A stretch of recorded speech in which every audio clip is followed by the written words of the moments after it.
At 17, Neymar was already the name on everyone's lips in Brazil. At 18, he turned down Chelsea. At 19, he scored a goal so breathtaking that it won him the Puskás Award. By 20, he was the most wanted man in European football. But Santos refused to let him go. At 21, he became the center of an all-out war between Real Madrid and Barcelona before finally landing at Camp Nou, where he skyrocketed to global superstardom.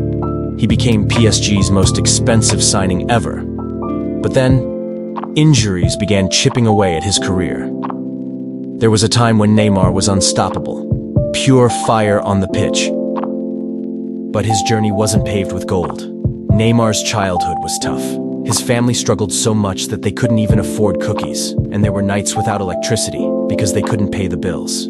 His father juggled multiple jobs: mechanic, salesman, driver, just to keep them afloat.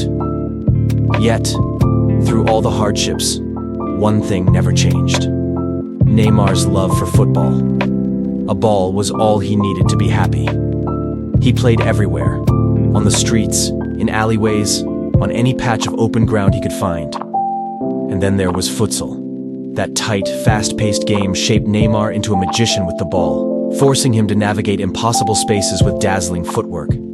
It was there that his genius was born. Everything could have stopped there if not for Betinho, a scout from Santos, who immediately recognized Neymar's extraordinary talent. Santos bent their own rules to sign him at just 11 years old, and they weren't the only ones who saw his potential.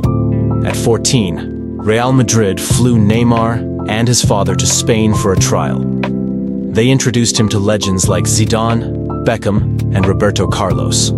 But despite the dream opportunity, homesickness pulled Neymar back to Brazil. He wasn't ready yet. At 17, he made his professional debut for Santos. 30 minutes on the pitch was enough to electrify the crowd. A week later, he scored his first goal, and just like that, a new legend was born. He became Brazil's brightest hope, scoring 14 goals in his debut season. But that was just a warm-up.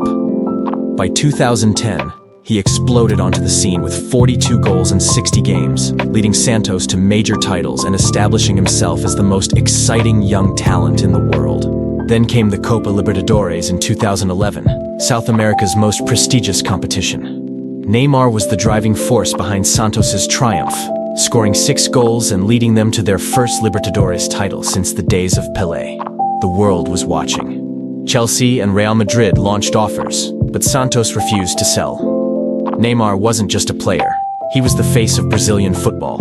That same year, Neymar created history with a jaw-dropping solo goal against Flamengo, dribbling past 5 defenders before scoring, earning him the Puskás Award.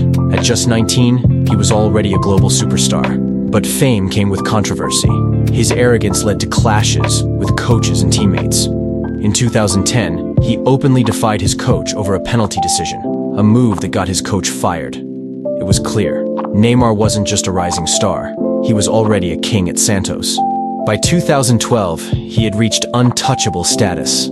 He dominated the Brazilian league so completely that the federation stopped giving out the Best Player award because no one could compete with him. The only other player to ever receive this treatment? Pelé. That year, Neymar scored 44 goals and assisted 17 in just 49 matches, numbers that rivaled the best strikers in Europe. He became the first Santos player in history to score 100 goals before turning 20.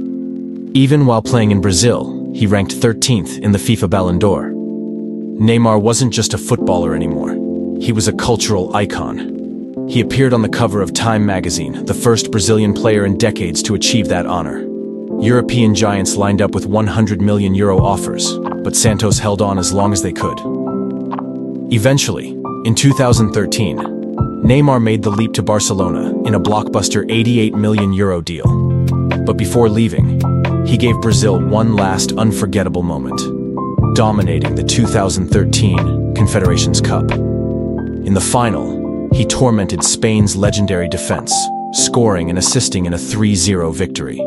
He won the tournament's golden ball, proving to the world he was ready for Europe. What happened next is history. He conquered the Champions League, played alongside Messi, and shattered transfer records.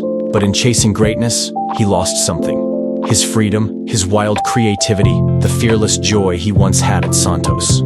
Now, with rumors of a return to where it all started, the question remains, can Neymar rediscover himself? Can he make Brazil fall in love with football again?